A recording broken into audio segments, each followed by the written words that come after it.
마음이나 알자. 천, 명, 일, 일부. 마음의 고향. 눈에 안 보이면 미신. 마음은 실체가 전혀 없습니다. 다만 깨닫고 하는 각성에 비추어진 환상입니다. 그 까닭은 마음은 묘각의 빛, 각성의 여명으로 생긴 환영이기 때문입니다. 일체 중생들은 모두 이렇게 실상이 없는 환상의 마음으로 살고 있습니다. 그런데도 마음에는 아무런 관심도 없습니다. 세상의 모든 과학도들은 날이면 날마다 눈에는 보이지도 않는 물리를 파고 들어갑니다. 그러면서도 제가 스스로 쓰고 있는 마음의 해부학인 심리학에는 도무지 관심조차 없습니다. 이것이 온 인류의 불행입니다. 물질을 가지고 그 물질의 성품인 진공을 찾는 과학이라면 당연히 과학의 눈으로 볼 수도 없는 마음 이상 진정한 과학은 없습니다. 오히려 과학은 물증은 있으나 마음이 없습니다. 마음이 없으니 심증도 없습니다. 그렇다면 마음은 물증도 있고 심증도 있습니다.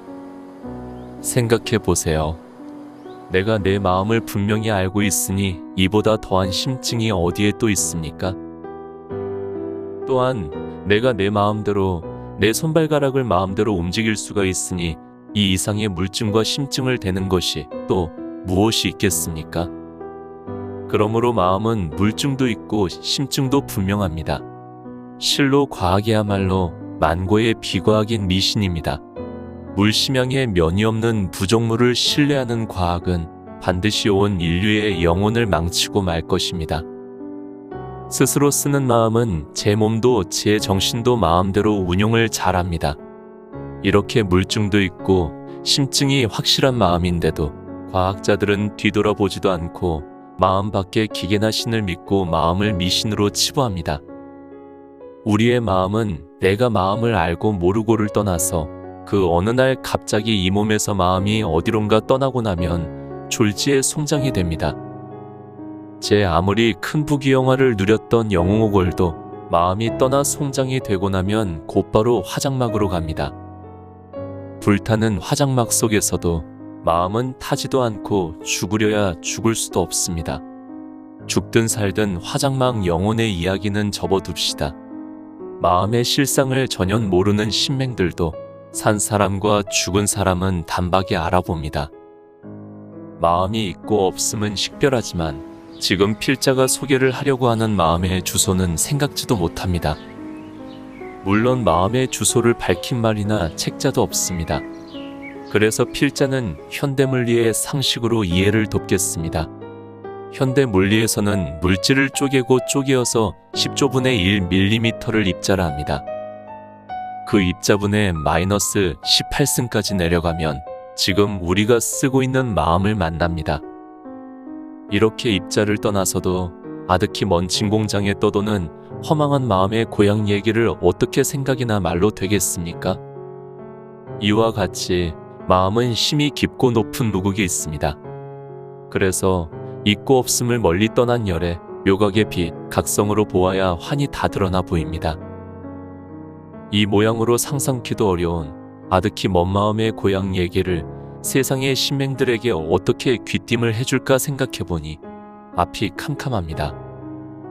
아마 그래서 성각자들은 아예 마음에 관한 한 입을 굳게 닫지 않았나 싶습니다.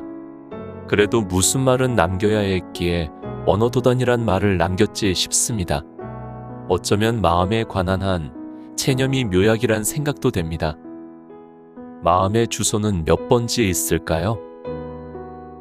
일체의 모든 존재는 그것이 영적이든 물적이든 간에 생명성이라고 이름하는 마음의 성품은 다 있습니다. 그래서 물질의 미세한 입자에도 생명성이라고 이름하는 영자의 활동이 있습니다. 그 영자의 운동을 금세기 전자물리학자들은 입자라고 했습니다. 저 유교의 성리학에서는 우주의 생명성을 이렇게 기술하고 있습니다. 우주의 생명을 일러 성이라 하고 생명성을 따름을 일러 도라 하고 도를 닦아 익힘을 교라한다. 이렇듯 유교의 성리학에서도 일체의 모든 진리의 실상을 성으로 보았습니다. 그렇다면 그 성은 과연 어디서 나왔을까요? 만물에는 다 성품이 있습니다. 저 성품이란 성은 우리들의 마음에서 나왔습니다. 그래서 성품 성자를 파자로 풀어서 보면 신방변의 날생을 써서 생은 곧 성이라 했습니다. 실제로 마음은 10조분의 1mm라고 하는 입자분의 마이너스 18승에 머물고 있습니다. 필자의 이 가설은 반야심경의 무자와 공자가 몇 개가 있으며 그 뜻이 무엇인가를 알면 이해가 될 것입니다. 저 영국의 유명한 물리학 박사 에딩턴도 입자는 사념이라고 이미 정의를 해두셨습니다. 그렇다면 마음은 하늘이고 그 하늘에 떠다니는 구름 같은 사념을 입자로 보면 좋을 것입니다. 그래서 우리는 마음이 기쁘면 심성이 경쾌하고 마음이 슬프면 심성이 금방 우울해집니다. 비록 마음은 형색으로는 도저히 잡을 수가 없으나 스스로 느끼는 심리현상으로는 물질 이상으로 분명합니다. 그래서 음욕이 생기면 성기에서 액이 흐르고 맛있는 음식을 보면 금방 입안에서는 침이 고입니다. 이렇게 심증과 물증이 분명한 것이 마음인데도 눈에만 보이는 물증을 위주로 판단하는 이것이 인류의 무지한 신맹병입니다. 아마도 이같이 지독한 신맹병은 곧 치유가 될 것입니다. 앞으로 7, 80년 후에는 지금의 삼성 같은 기업에서 수준 높은 반도체를 만들 것입니다. 그 반도체는 칠보로 만들었기 때문에 지금보다 훨씬 수준 높은 300만 분의 1까지 파고들 것입니다.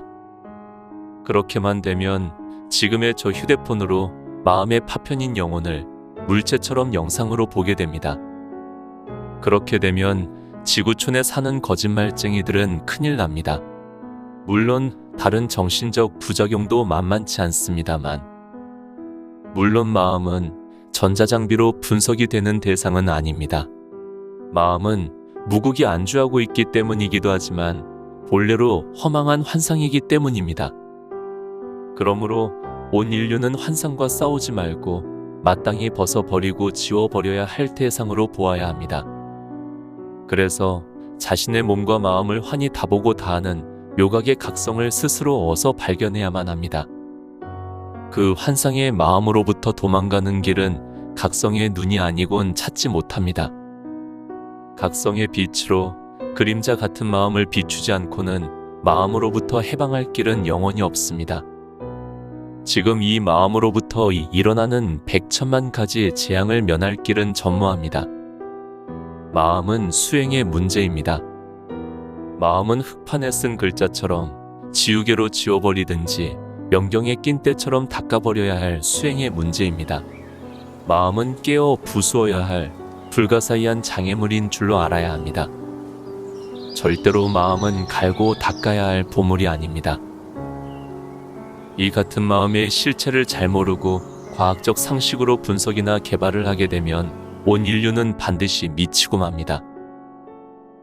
제 눈이 제 눈을 돌이켜보지 못하듯이 마음은 볼 수는 없으나 일체의 근본 뿌리가 되고 있기 때문입니다. 부처님의 눈으로 보면 마음의 주소는 입자분의 마이너스 18승에 있습니다. 그리고 부처님이 깨달은 청정 묘각의 빛, 각성의 주소는 심자분의 마이너스 21승에 있습니다. 그래서 우리 조상들은 너무나 현명했습니다. 아무것도 안 보이는 마음 너머를 보고 절을 했습니다. 마음으로 생각되는 것 말고 그 너머를 보고 절을 했습니다. 마음 너머에 숨어있는 각성을 보고 절을 했습니다. 일찍이 민초들은 무국의 마음에 큰 절을 해왔습니다. 그렇다면 몸과 마음 저 너머 무국의 절을 해온 우리 조상들이 오늘날 우리보다 무식해서일까요? 아닙니다. 절대로 아닙니다. 진실로 민초들은 망상의 잡동사니로 만들어진 세상의 물정을 멀리했습니다. 물상에 저 뒤에 깨어있는 무국의 각성을 보았습니다. 그러므로 무심으로 돌아가는 무국의 마음에 절을 할 줄 알았습니다. 이것이 지구촌에서 가장 신성한 종교입니다. 그러므로 진정한 종교는 무국의 각성에 절을 하고 그 각성을 가로막고 있는 마음을 지워버리는 명상 수행이 곧 진정한 종교입니다. 지구촌 민초들은 일찍이 산이나 바다를 보고도 큰절을 했습니다. 거기에 비움의 행위 철학이 있기 때문입니다. 금색이 유식한 지식군들에게 묻습니다. 정말로 우리 조상들이 태초부터 너무 무식해서 눈에도 안 보이는 허구의 신을 믿었다고들 생각하시나요? 필자가 알기로는 무식하기로 말할 것 같으면 오늘날 많이 배운 식자들 이상 바보는 없습니다. 왜 바보인가요? 지금도 과학자들은 도무지 눈에는 보이지도 않는 무국의 진공을 가지고 끝없는 실험을 하고 있지 않습니까? 그렇다면 과연 누가 더 현명하고 누가 더 무지한 바보인가요? 과학이란 별난 것도 아닙니다. 초학들은 처음에 물질 속에 숨어있는 진공을 찾습니다. 그 진공의 성질을 찾아서는 그 진공의 성질을 다시 재조립한 물건들을 가지고 장난을 합니다. 그 장난감들이 오늘날 인류가 미치게 좋아들 하는 과학의 요물입니다. 석가세존은 3000년 전에 이미 물질을 10조분의 1mm로 쪼개고 쪼개면 무국의 허공의 비늘이 된다고 하셨습니다. 그 허공의 비늘을 진공이라 하고 진공을 허공의 비늘이란 뜻으로 이너진이라 하셨습니다.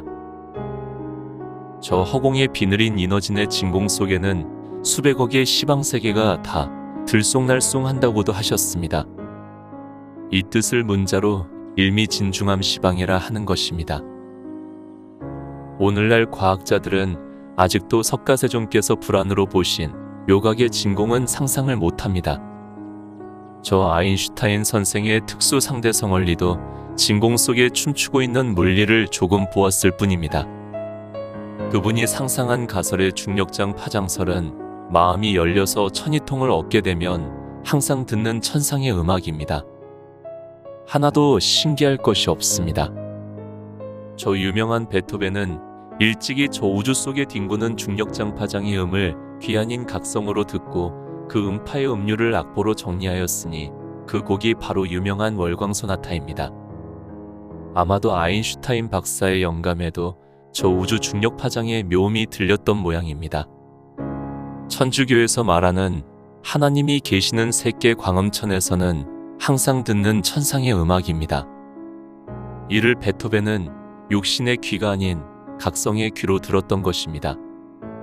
그래서 음악은 귀로 하지 않습니다. 바보들이 귀로 음악을 합니다. 진정한 음악가는 귀로 듣지도 않고 마음으로 듣지도 않고 각성의 귀로 법계의 묘음을 듣습니다. 그래야만이 진정한 음악가입니다. 아인슈타인 박사도 조금만 마음에 관심을 두었다면 묘각의 빛, 각성의 묘음을 들었을 것입니다. 묘각의 빛, 각성의 여명으로 생긴 저 마음이 태초의 고요한 쪽으로는 저 무변 허공계가 되었고 동하는 쪽으로는 시방세계가 생기게 되었음을 깨쳤을 것입니다. 그런데 마음의 연금술이 아닌 진공의 춤인 물리로 파고드는 바람에 우주생원의 성리를 전혀 몰랐습니다. 그러므로 마음의 속성인 의식, 잠재의식, 무의식 이 세 가지가 서로 동반이합하는 행위로 말미암아 고요한 허공계가 나선형으로 감춰돌면서 저 우주에는 엄청난 중력장의 파장이 시방세계를 창조하게 되었습니다. 이 뜻을 성서에서는 하나님이 만물을 창조하시기 전에 말씀이 있었다로 기록하고 있습니다. 저 무변 허공계가 돌고 돌므로 공간의 흐름이 서로 융합되면서 만물의 에너지가 생기고 그 색성이 나선의 원형질로 돌고 돌면서 중력의 파장인 소리가 생기고 소리의 음성이 시방세계에 들어가게 되었습니다. 그리고 또 그 소리의 성품인 음성이 시공에 스며들면서 냄새를 내는 향기의 성품이 시방세계에 들어가게 되었습니다.